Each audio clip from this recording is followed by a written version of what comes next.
Kevin Durrett is a sheep producer in Sumner County, Tennessee. He's partnered with Terry Schartzer, the head of the local high school ag department.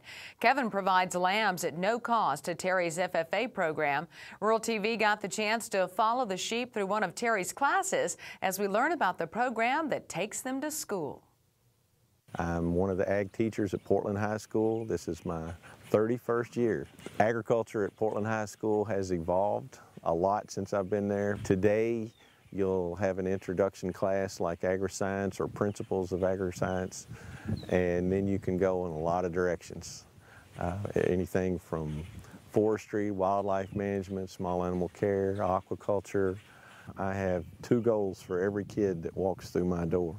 Number one, I want our class to be the best class they've ever had. And number two, I want every one of them to become a useful tax-paying citizen.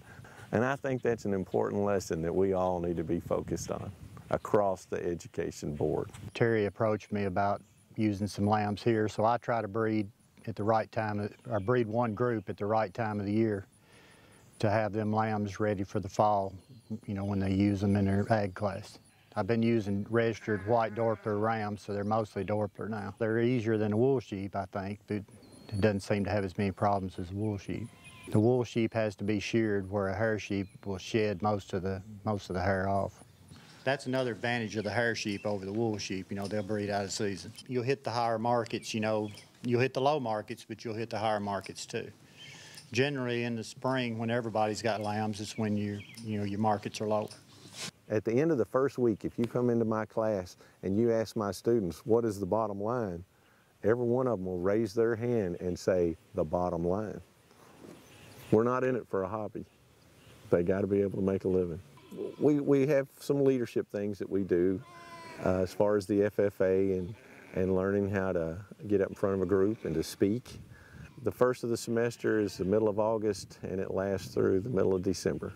The first day, it's like watching the Three Stooges sometimes. They're out there and they're fumbling around each other, and some of them are standing back and some of them just wade right in, and sometimes you're really surprised. There'll be some kids that you think, man, there's no way, and they'll wade in there and get elbow deep and get a little manure on them. They don't care.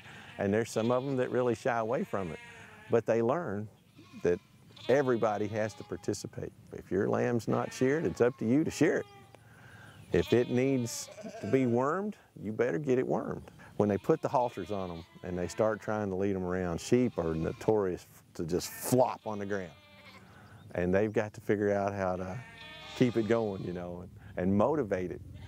And they'll look at me and they say, "He won't do anything I say." I said, "Welcome to my world. Sometimes that's the way it is. You got to figure out how to motivate them, just like I got to try to motivate you."